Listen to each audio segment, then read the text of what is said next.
ExactFlat for SolidWorks. This is a picture of a helmet that we're going to model in SolidWorks. And you can see that here it is here. These are, this model is actually made of layers. What we did is we modeled the helmet and then we used SolidWorks offset layer feature, or offset surface feature, to create 3 layers here. And the first step in our process, as is usual, those who are familiar with our work, is we're going to create pieces. So we're going to start with the outside layer. We select the individual faces on the bodies in question and click Create Piece.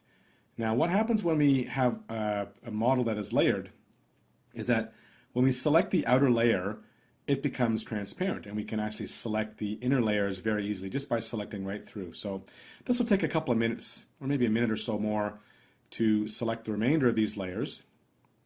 And you can see it's pretty easy. Just select the pieces, or the faces, and click Create Piece, and that's how complicated it is. Now we didn't put together this model with any criteria in terms of a layup schedule or anything like that. We simply just created the model, offset the surfaces to demonstrate how you would do this using ExactFlat, the ExactFlat portion of the workflow, not necessarily the engineering design in terms of how to optimally design the helmet for whatever purpose you have in mind. And the remaining layers on the inside, we can just actually do a select all, as we've just done. And you can see that the pieces will be selected there. And create the piece, and there you have it.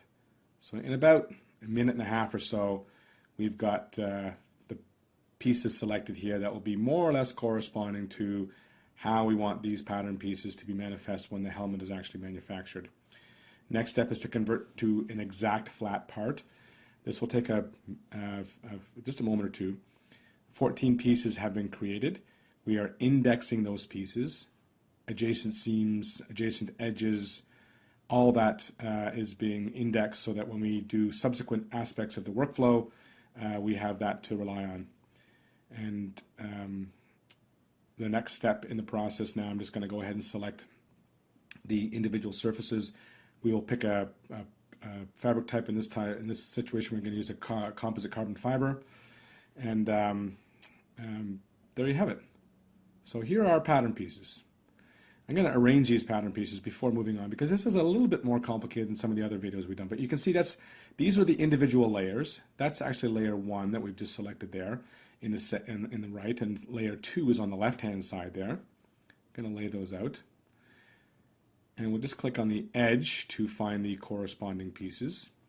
These are non-developable surfaces, so they will not be symmetrical during this part of the flattening process, which is essentially just fracturing the mesh, laying it flat, and then sewing in the gaps. We still will do the optimization, but you can see it's pretty quick and easy to lay these pieces out. We just click on the edge, and whatever offset we have selected, the corresponding piece will be laid there. Now, those are the 2 layers that have the pattern pieces divided. On the last layer, we just did something different. We actually only created 2 pieces here. So all the top of the helmet is 1 piece and the bottom of the helmet is another piece. Now we are in our flattening environment. This is our 3D to 2D flattening optimization environment. The first step in our process is we're going to create an analysis mesh. And for those who are familiar with the analysis mesh, this is a mesh which is optimized for our finite element algorithms.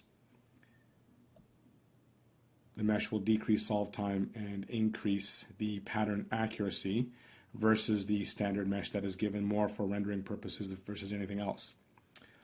And so what we're just showing here is we can actually go on each individual piece. The meshing is almost complete. We've got one more piece to go.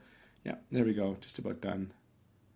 That's the visor portion of the inner shell there. And what we can do is we can actually select each piece individually for optimizing, so we don't have to select them all at one time. In many of the previous videos that you've seen, we just simply select all of them and then click optimize, and we can go work on other items while the optimizer is running.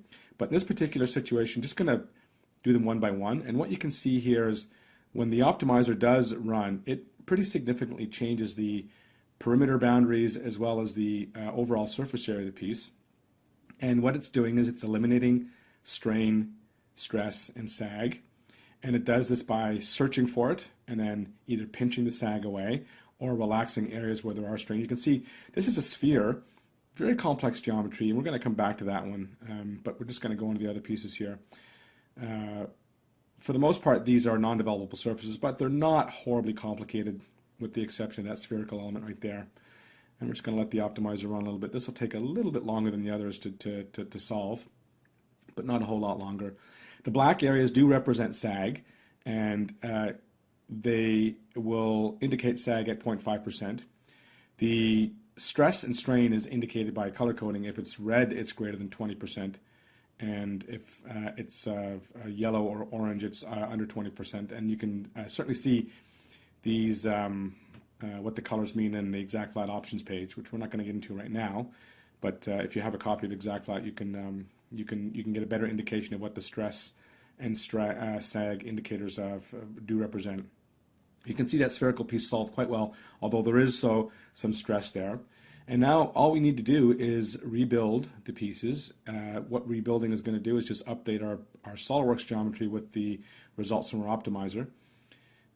With 14 pieces, it'll take maybe half a minute or so, not horribly long.